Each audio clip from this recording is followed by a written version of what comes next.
Integrity Watch. This is heard every Thursday on the station, and as we speak, it's been relayed on Prime FM 105.5.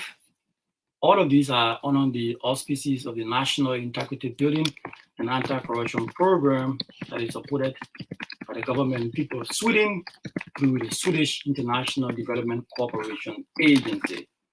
And there are lots and lots of projects or activities on this program that is supported by the Swedish, and one of those projects is the Advocacy and Legal Advice Center.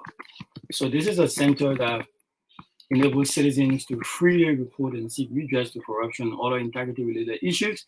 So we've received tons of complaints since we established the center, and most of those complaints have been addressed, and some of those have been follow-ups have been made to the relevant authorities that those complaints are related to. So in the past, people complained only about corruption and never had the opportunity to sort of, get involved in the solution process. So people would just, for example, in the workplace, you observe that somebody is doing something that is not correct or is involved into corrupt practices. The only thing you had to do in the past was to just talk about it and just talk it amongst yourselves. And the opportunities or the platform available for you to take another step from just talking it and pretty much, just having chit chat about it, it wasn't available. So now Centaur, on this NIBA program, has established the Advocacy and Legal Advice Center. And that center has lawyers, trained lawyers, and they're there every day, Monday to Friday, to ensure that you receive your complaints. So they're trained, they're there, they're willing, they're ready to receive complaints of corruption anywhere. So we've received already complaints from citizens across the country, different counties, tons of complaints.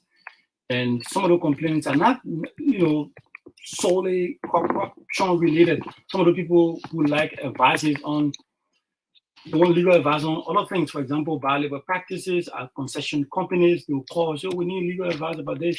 And then we provide those legal advice. The lawyers are there to provide those legal advice to whoever that will need it. And also, we also forward corruption-related cases to the Liberian Anti-Corruption Commission, and some of those cases have been adjudicated. Some of them are in the process of being adjudicated. So there are lots and lots of opportunities provided for citizens to join in the fight against corruption through the Advocacy and Legal Advice Center. And there are various means through which you can reach out to ELAC, and one of those means is through email. If you have your laptop or whatever, then you would like to complain or report a corruption case to Centaur, you can get your email, your phone or your computer or whatever, and you send a message to elac@centaur.org. It's elac@centaur.org. It's ELAC at Centaur, which is CENTAL.org.LR. Another means is through Facebook. You can reach out to our Facebook page, and ELAC has a Facebook page, and it's Centaur ELAC. So you can make use of the messenger part of the Facebook thing, and you can send a message to ELAC of your corruption cases and then or complaints, and then you can have redress. Or one of the most famous ways to reach out to ELAC is through the call line, which is 4432. So people in rural areas, people in other areas have been, utilizing this platform. They have been utilizing this platform over the time to ensure that they report cases. So it's free for both Lone Star and Orange subscribers. You call 4432, it's free. You don't have to pay. Centaur has paid for that service, so you just need to have a charged battery, and you can make those calls on 4432 and report corruption cases. And also, maybe an environment where you don't want people to hear you call, you could send a text message to Lone Star numbers. You or 555-722-113. Again, it's 0555-722-113. And this is free for Lone Star subscribers, but for Orange, you will have to pay a fee in line with the charges. So that's for ELAC, and there are other activities on the NIBA program that Center, implements, and some of those, for example, one of them is the Integrity Clubs outreach. So Center realizing that corruption cannot only be, the fight against corruption cannot only be won at the top level, but it can also be won at the grassroots level. So, for example, those of the people that are into public offices or into higher position or at the top of government, once upon a time, most likely who have been a student. And so Center works with schools, universities, and high schools, and training those young people, giving them the education, the capacity, and building in them the tenets of integrity and honesty. And those are yielding positive results. We've had in the past some students from universities that have explained how their lives have been transformed as a result of the activities of the integrity clubs at their university. So we have these I-clubs in 4 universities, United Methodist University on Ashman Street in Monrovia. We have another I-club at the African Methodist Episcopal University, and one at the University of Liberia, and Stella Maris Polytechnic Universities. So all of those I-clubbers at the various universities are not just conducting outreaches in their various universities or with their peers, but they are also reaching out to high schools. They're reaching out in communities. And one of the I-clubbers we had here the last time told us how in her community now, she's now the financial secretary because of the honesty she's displayed over the time and the trust that people have for her, not just in the communities, but also in the university. So a lot of transformational stories around what Center is doing at the various universities on the Integrity Clubs outreach program. And also, we also have the Open Expenditure Forum.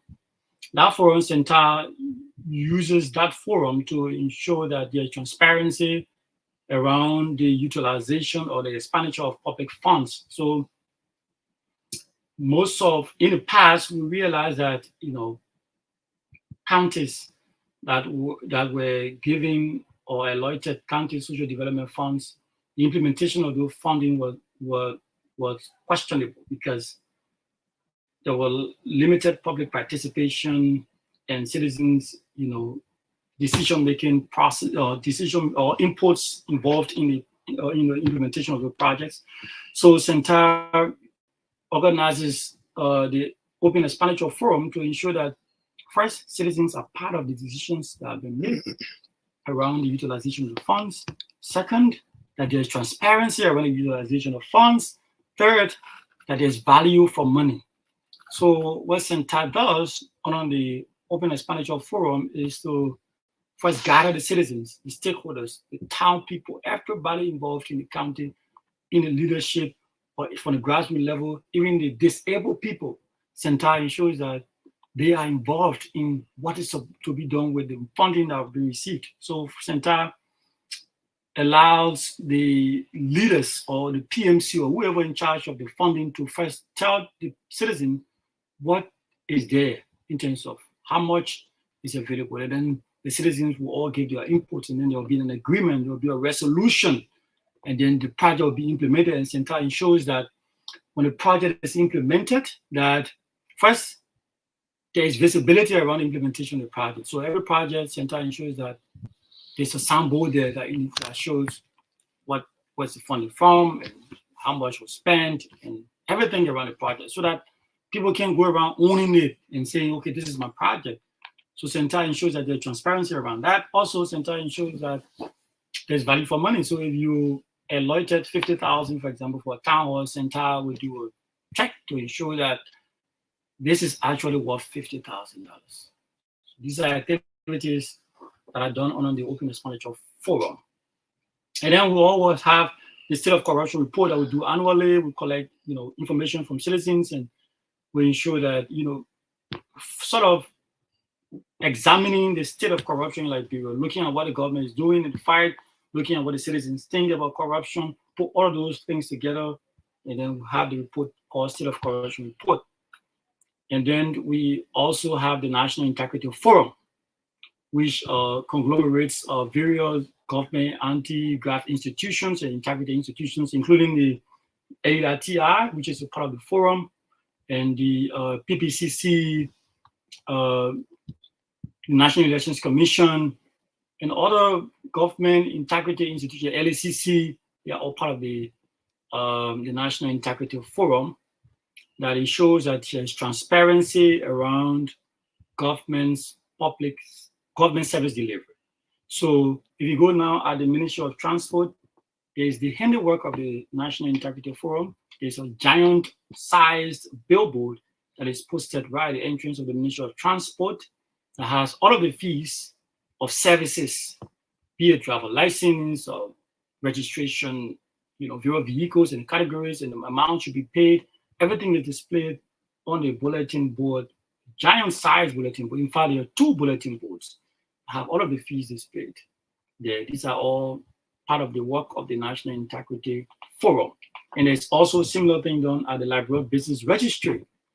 All of the fees around, acquiring your business certification, whether be it sole proprietorship or corporation or trust, all of those things, the fees for those are pasted on the billboard that was erected as a result of the work of the National Integrity Forum that is supported by Central or implemented by Central through the National Integrity Building and Anti-Corruption Program. And a similar thing is happening now. We have similar billboard at the Ministry of Internal Affairs, and there are plans to expand that to other ministries and agencies that are providing services to the public.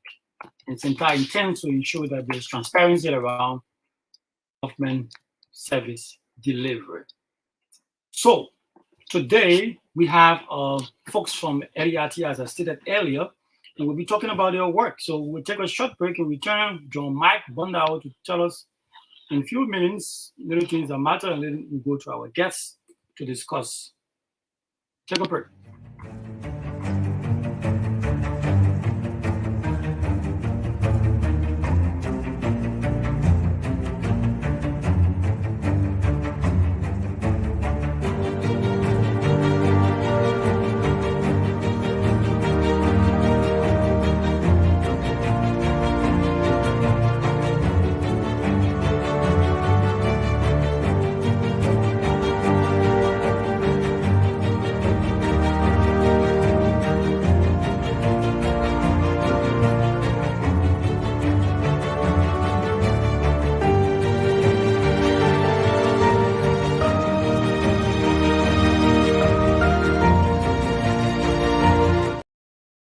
Program Integrity Watch. As I said earlier, this is your primary radio-based program that is produced by the Media and Communication section at the Center for Transparency and Accountability in Liberia. This program does a lot, and amongst those things, this program serves as the primary radio-based communication information dissemination platform.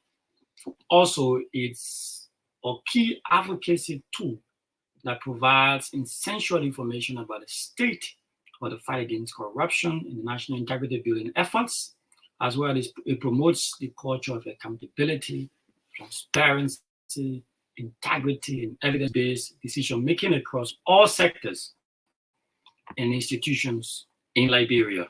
And today we have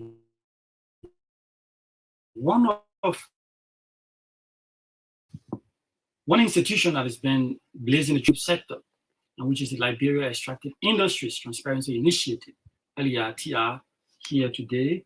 And we have 3 distinguished gentlemen. Zeze Wakwekwe is the Deputy Head of Secretariat at LEITI. And we have McDonald S. Carl Senior, he's the Technical Officer. And we have, of course, the Communication and Outreach Officer, Cedric Bade.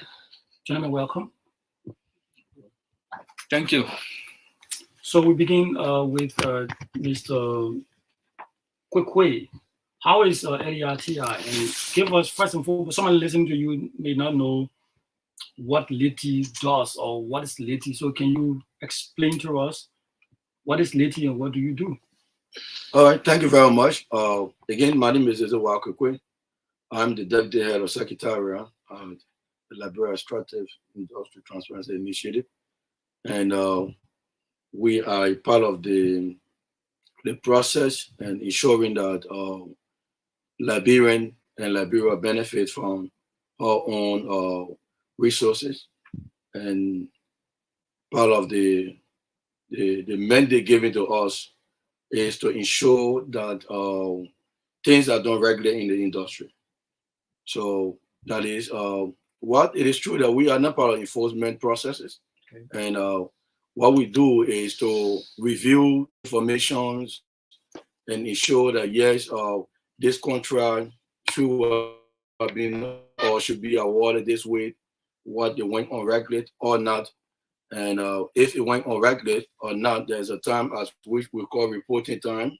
We present those issues again back to stakeholders and back to Liberian and back to the international panel that what we did, or what the country did, or what we should have done, what we didn't do, or what we did. That is basically what we are LEITI for.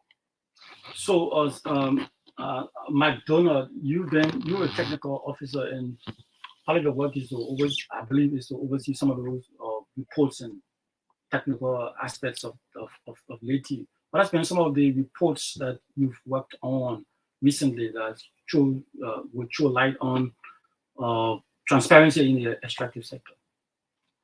Well, thank you very much.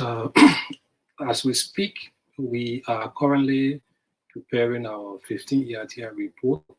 Okay. We have done our 13 report and our 14 report just in the recent past.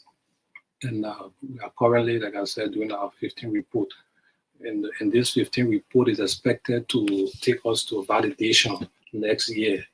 And so we are working around ensuring that we can do our best to ensure that the report capture every detail specified in the EITI standard, because we will be validated against our standard. And so we are in the process of preparing our proposal on our website. We encourage citizens to visit the LEITI website and read about some of the things that are occurring within the extractive sector in terms of revenue generation, in terms of contribution of extractive companies to affected communities, and employment in the extractive sector, beneficial ownership transparency, contract transparency, and other things. So we have been providing transparency around natural resource governance in Nigeria for over 14 years now. And so we are actually trying to ensure that citizens benefit from their natural resources, which is the underlying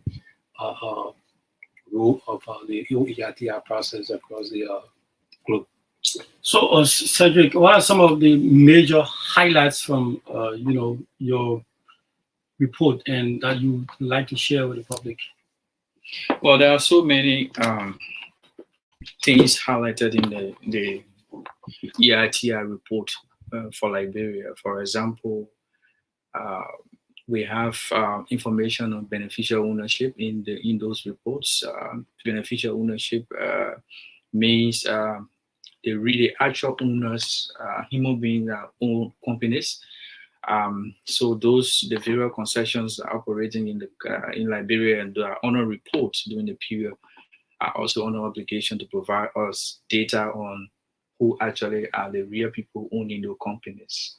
There are also information on production data as well as export. So production is how many, for example, gold and diamonds, the number of logs, iron ore, tons of iron ore that are exported from Liberia, and that is also in the data. Employment data is also available. You want to know the number of people that the extractive sector employ, disaggregated by male, females, also in the information. There's a whole lot of information that the LEITI report has that people can actually access. And some of them also, for the sake of our people listening, they are interested sometimes what the company can do for us. So kind of social payments, they are also captured on the LEITI report. So if you want to know, you are in a concession community, you want to know whether this concession is actually living up to its obligation as per law, you can just take the LEITI report. The recent one is the 14th report, and then you go and see whether the company that is operating within your area is actually living by its tax obligations. So, Mr. Zeze, I mean, do you just produce the reports and just lay back and say, okay, done a report now? Specifically, do you do follow-ups in terms of, the recommendations you propose to those reports, or do you just lay back and say, okay, I've done a report, so it's left with the rest of the people to do their work? All right. The first thing is when the report is produced and what is firstly I preside over the technical session, the first thing we do is to summarize the report. Now, when we summarize the report, it is also our responsibility to disseminate the information to our people. All right, the dissemination varies, and that is what CJ measured to place it on our website, where people can go on the internet and read, about the report and read about what actually that you should benefit from, or what is stated that how many gold diamond that indeed the information have been captured in the report. And after the summary also, it is the responsibility of LEITI to take the report again to our people. That is to go and interpret what the report actually said, because probably when the report is produced, it's a volume of the report, and then the technical session will now summarize it and take it to our people. All right, all around rural area, and have a program explain to the people, look, this is what this means, this is what this means, because not everybody will have the opportunity to even listen to the radio program that we have here.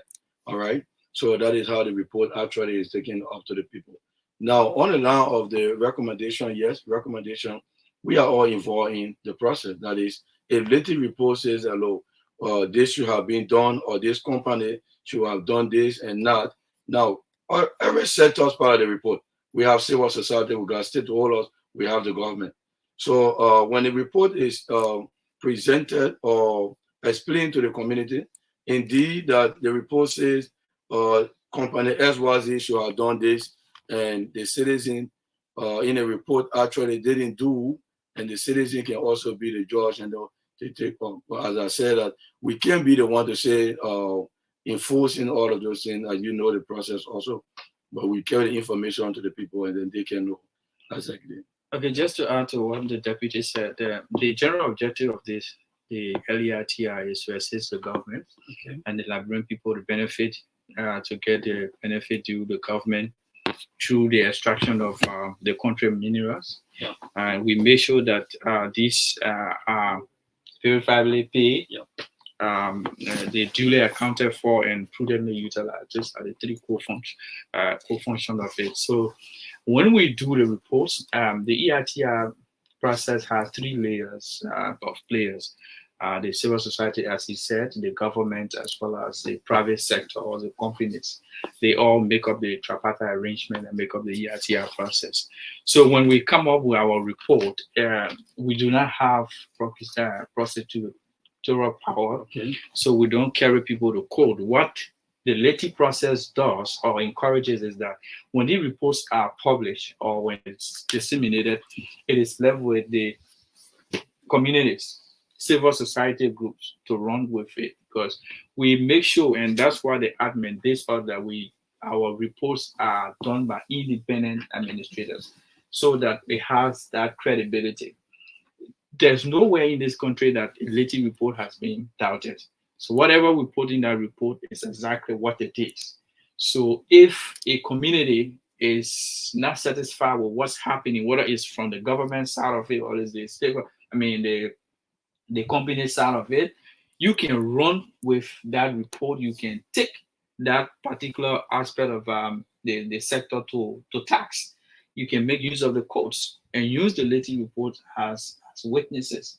So that's the key function of the process. So it's not that we just do the report and lay back about it. But when we do the report, the EITR process center also encourages us to, as far as possible, disseminate to every look and corner of the country, so that people know exactly what is going on within the sector. Now, when there is a problem and a community or a segment of the community has a problem with what the LEITI has, they can take it off from there. McDonald, you are the technical guy, so I would like to know the processes, in kind of producing the reports. What are some of the? What do you do? How do you go about doing it? Do you reach out to people, communities? You ask them for the reviews or for the thing? Do you review documents? What are the processes leading towards the report? Somebody who wants to understand that. Okay, thank you very much. It's a very important question. So it's simple. First, let me say that the EITR process is built on 3 pillars: transparency, accountability, and communication. So like Cedric said, we don't just generate a report. We have the obligation to communicate the report to the people, to communicate the findings of the report to citizens across the country. Now, how the LEITI report is prepared, like CJ said again, it is prepared by an independent administrator, because the report has to be a report that reflects the reality, and so we hire independent administrator to produce the report. And the numbers in the report, the figures that we generate in the report are figures that are audited. We don't just give out any number, we set that number in the report. So we hire this independent administrator to prepare the report. The independent administrator conduct a scoping study of the sectors. Now, the EITR process in Liberia covers 4 sectors: mining, oil and gas, agriculture, and forestry. So we do a scoping on the sector to know what is the level of their involvement in terms of the extractive sector. So whether it is Ministry of Mines and Energy, Ministry of Agriculture, FDA, and NOCA, and all other MACs that are involved with some way or other involved with the LEITI reporting process. So we gather information to know their role in the sector and their scope of operation. So when we generate a scoping report, we conduct a technical workshop with all companies and government institutions that are involved in the data collection process. So at this technical workshop, we explain to them the template that will be presented to them by the independent administrator. And it is that template that you put in all the information we need from that particular administrative agency or the extractive company. So we explain it to them. And then after the technical workshop with the company and government MACs, then we send out the independent administrator send out the template in which they will put in the requested information from these company and MACs. And then the independent administrator use the information together with what was gathered in the scoping study to produce the final EITR report that is approved by the multi-stakeholder group. Like LEITI is a very unique institution. It is governed by a multi-stakeholder arrangement that brings together government, civil society, and companies around the table to discuss how to make natural resources benefit the people of the country. And so when the energy approves the report, and then it is published as per requirement of the EITR, it is published on our LEITI website, and then we, at the technical level, the technical department, it is our responsibility because of the volume of the report. So we have to communicate the findings of the report to the people. So we try to summarize that report. Okay, we produce another one called the summary report. So in that summary report, we reduce the literature and some other things in a simplified form, and that we call the summary report, and take it to the 15 counties and explain to our people both in a booklet form and then on put-up banners, explaining the different payments and contribution of extractive companies to them and how these contributions are contributing to the economy of Liberia and the improvement in the lives of our people. So that's how the report is produced. Thank you very much. And you are listening to Integrity Watch. This is your hour-long program. It is produced by the Center for Transparency and Accountability in Liberia. You can now put in your calls on 0779 000-691 if you have concerns for the folks from LEITI. They're talking transparency in the extractive sector. So if you have concerns, maybe you're at an institution or you are in a concession area and you have some observations, you can put in your concerns to the folks from LEITI on 0779 000-691. 0779 000-691.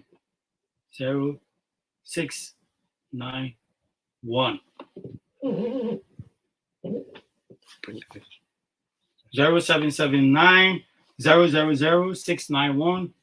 You can put in your concerns and you will be heard.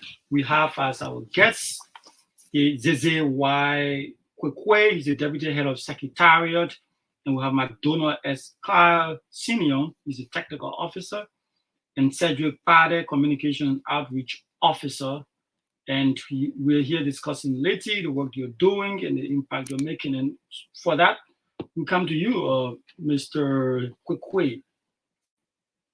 Somebody listening may want to think, okay, well, these folks are LEITI, they have funds and they do reports and people review the reports.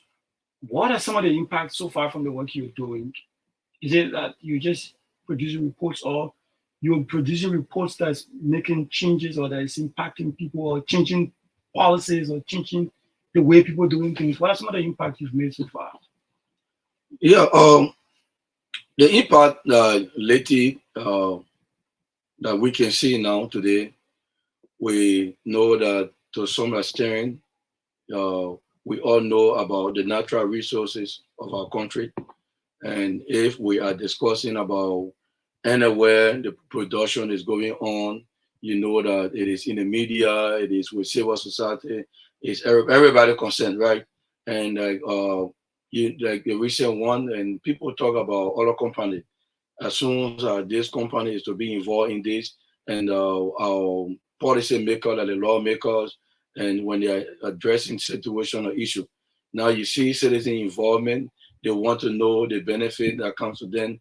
It is all about the involvement of LEITI, because if this place like Abin and it is active, people get it to know. Like if you take information to them and make a report, like this is what went on, this is what went on, everybody now would want to know that yes, we are benefiting from this, what being extracted from this place here.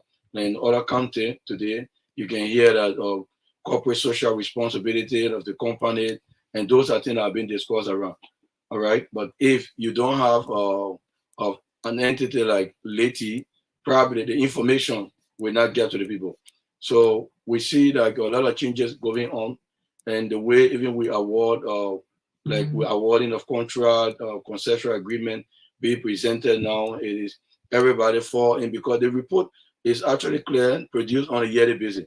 It's highlighting what our involvement or the country involvement and the benefit that is due to the country and the citizen actually presented. So also highlighting this is the revenue component. There is the production of the data that yes, the relevant entity, central bank and the rest of the area can tell you, say, look, Liberia generated this amount from this the extractive area and the four sectors. So it is also not only producing the information as it is, we also go about with financial information.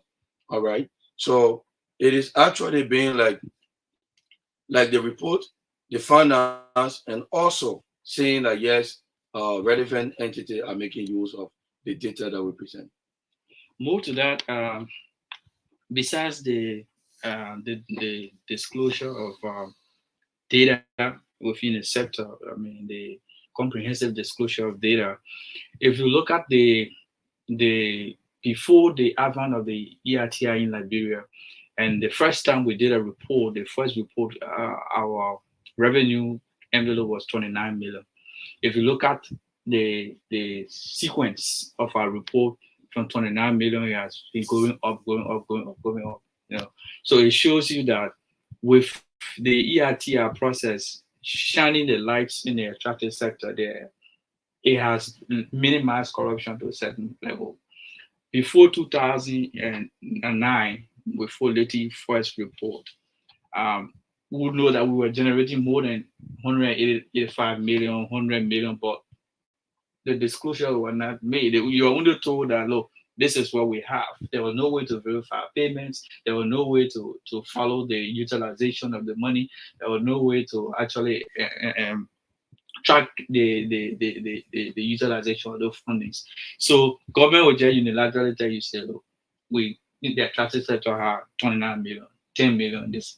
But with the advent of the EITI process and opening up all the scope and then shining the lights on it, you can now know how these fundings have been coming in. So the revenue envelope have been actually going up, except when we have the issue of force majeure, for example, the issue of COVID and then Ebola that came and offset the sector for a while.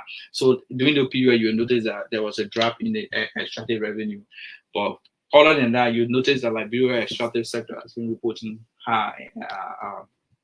That is to tell you that the LEITI process is making impact. The second one is we also do post-award process audits of the concession processes. So the first, we did 2 of those. One was the one that had a 66, 4 other 66 agreement that were only considered valid, meaning that the processes that lead to the awards of the contracts to any of the concessions that we follow it. So it's not that government just go about and just give the contract to anybody, anyhow, anywhere. There are processes laid down. And so when you go through it, LEITI will come and follow you through how you awarded this contract to XYZ company. So the first report that we did it was bad for the country and everyone was running around with it. The second one was improving. If you read the second post-award process audit, the recommendations that were in the first report were greatly utilized by the government. And so when we did the second one, you notice that some of the places that had a pitfalls, they cover up there. So it means that the LEITI process is also making immense impact in that direction, so that people who are in high ups or who are responsible, who are close with the responsibility of awarding contracts, are also aware that after their job, there is another group that is coming to check whether they will due diligence following what they're doing. So with that in mind, they also follow the process to the letter. So it's also helping the country a lot. So we come to the challenges. I mean, you want to weigh in a little bit on the issue about impact. Now, if you look at the EITI standard, requirement 7 is focused on outcomes and impact of the EITI process. Okay. So in our reports, we do, for example, reconciliation. What companies say they pay and what governments say they receive. So we reconcile the numbers. If there are discrepancies, we investigate the discrepancy.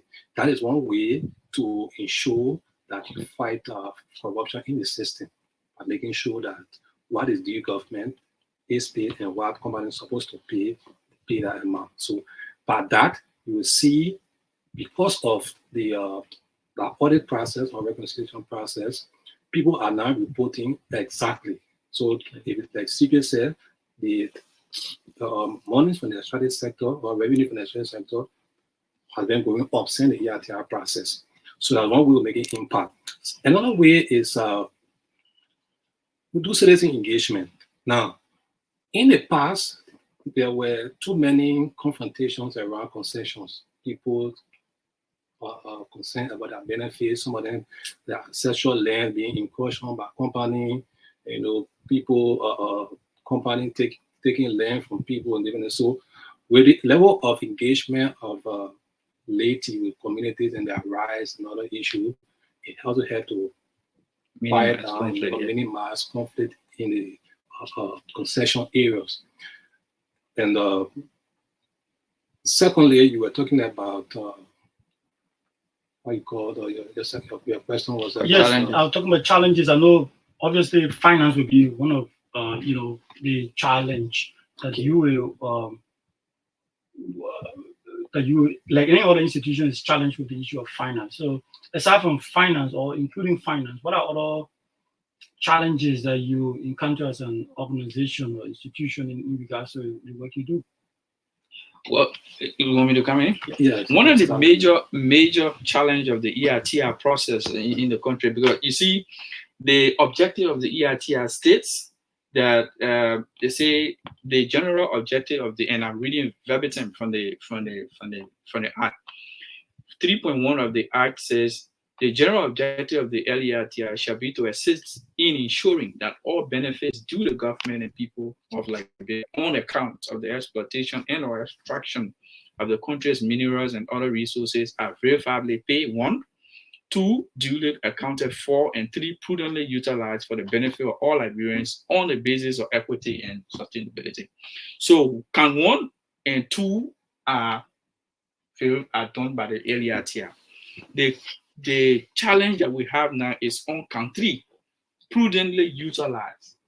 So how do we track the utilization of the funds? For example, if the extractive sector reported 54 million within this year, how can we track what the government actually did with that 54 million? It's a challenge to us.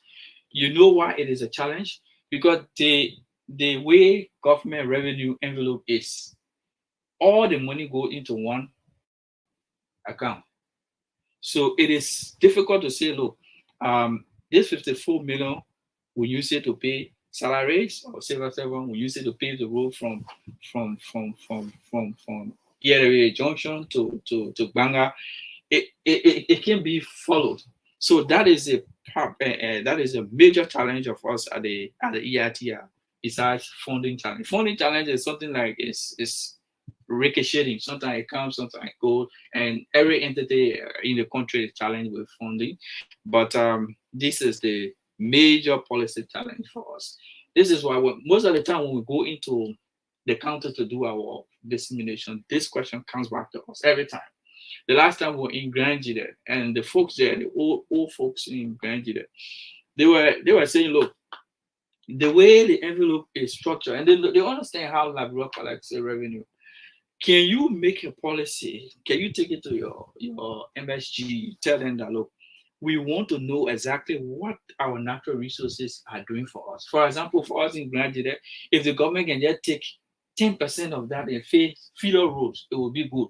But how can we know that money is from the extractive sector?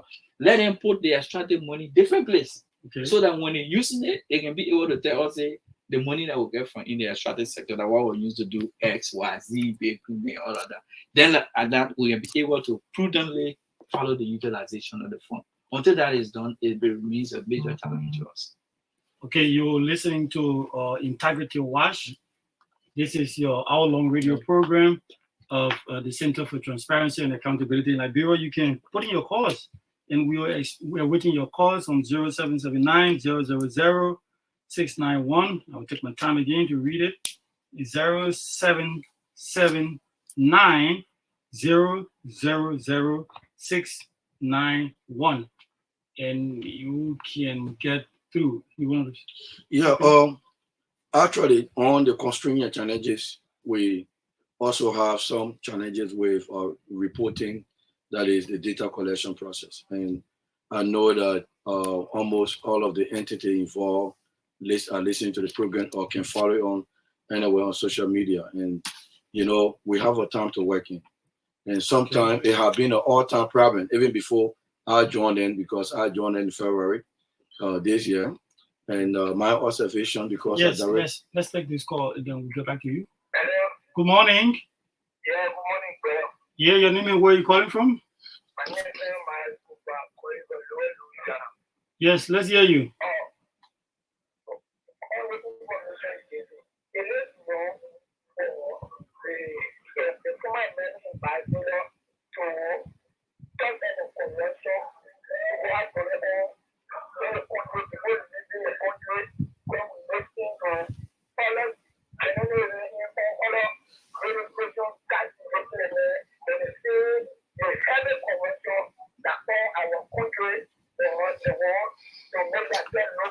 Thank you very much. Thank you very much. If you have concerns for the folks here at LEITI and the work you're doing, if you have specific questions to ask, you can put in your calls on 0777-779-000-691. 000691, which is 0779 000 Yeah, continue. Yeah, so as I was saying, that that is a major responsibility to produce our report on time, and entities sometimes to get the data, the needed information from them, and it delay a lot. Sometimes it due to the governing structure, that is the bureaucratic system set up. The information got to go through the president account to the president account to the president. So we got to be placing call and moving after entity, and these are information that without it being produced, you can't get a report. And the report is very, very important. So I think that those stakeholders are involved, listening, we need to cross that path now, and to actually be working on time in producing requested information from those entities, because there is a constraint, and that if we have the independent group working on a report, they have a time frame. So the more Liberia delay to be producing, sending data, because the data is not submitted only to us. You got to send it directly to email, so that we don't want to be the one, it can't be like playing with the figure, it's directly from the entity and sent to the independent.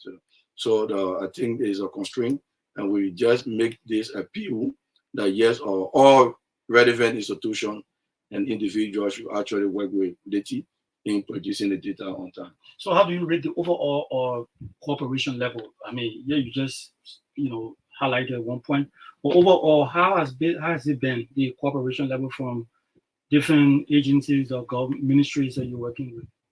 Yeah, the cooperation level is not ready or fixed, because sometimes, and it's not like they can produce it, but the delay in the process of being produced and constantly being calling and moving around. I think at this stage now we surpass that. And I just told you that sometimes, because where the information can go first, if we want information from Ministry X, the communication got to go to the minister, then the minister attention the communication to the relevant department to produce it.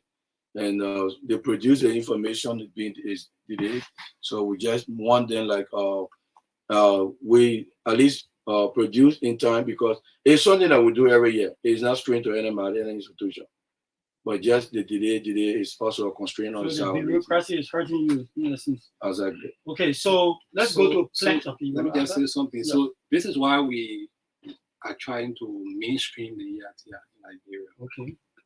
By mainstreaming, I mean we're trying to make the ERTR a routine process of government system, so that people don't wait until we can request before they generate the data that is generated for ERTR. So if you know that you are responsible to reporting to ERTR, so you have a focal person in the ministry responsible to generate ERTR data, so that when they request, you just supply.